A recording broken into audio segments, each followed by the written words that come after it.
As his daily production records show, Chaplin continued to have his cameras turn at 18 frames a second, and even at 16.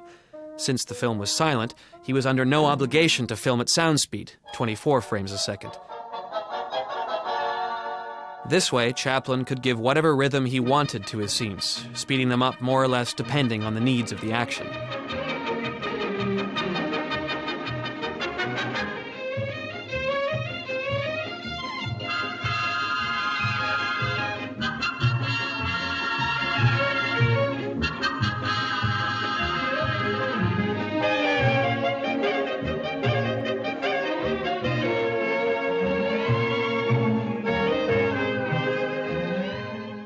Chaplin also took liberties with his soundtrack, selecting the sounds he wanted to bring out. He plays on it like sparks, like a musical score. It's part of a musical score. A musical score that stands in for dialogue, associating each of the main characters with a specific musical instrument.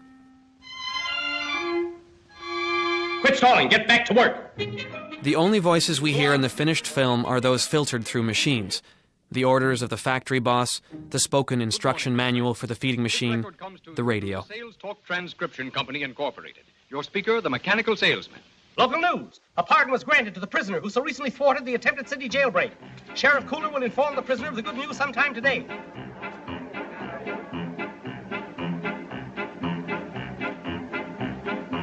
Signora Pilacina, voulez-vous le taximeter? Les jontes sous la cita. Tula wa. But then came the great moment. We finally hear Chaplin's own voice at the very end of the film, but singing gibberish, because Chaplin remains first and foremost a mime. He suggests that even without the lyrics, we can just as easily follow the story he's singing to the music of the popular French song Titine. He had considered various ways of expressing himself as the tramp, such as speaking in monosyllables or simply mumbling. Chaplin's great fear was that by talking, he would become just one more comedian. J'ai notre seule mine, j'ai notre seule consigne. Je laisse trop sa vite, je la passe à vilatoire.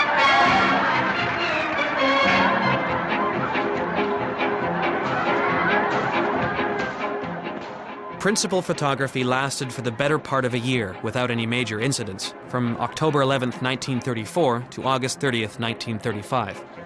An empty lot was rented for the major street sets while the factory and department store sets were built at the Chaplin studios.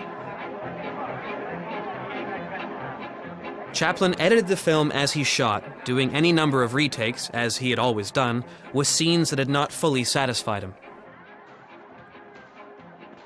And as Chaplin was his own boss, whenever he had a cold or he wasn't satisfied with a set or an actor, production was suspended. Shooting would often continue well into the night, but Chaplin usually spent weekends on his yacht, the Panacea, with a woman who had been his companion for almost 3 years now, Paulette Godard. Toutes les femmes dans le film, on peut pas dire qu'elles soient très sympathiques. The women in the film aren't very nice. They're cold, withdrawn. They're withdrawn. Gurgling sounds. And they're mean.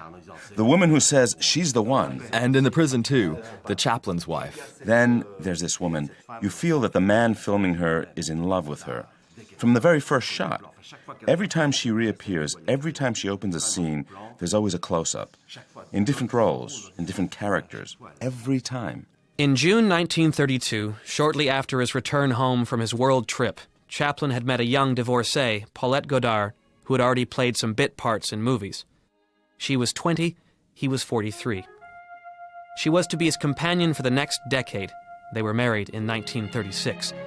She was his screen partner in 2 films, Modern Times and The Great Dictator, a partner who, for the first time, would be his equal in the scenario and almost in the credits.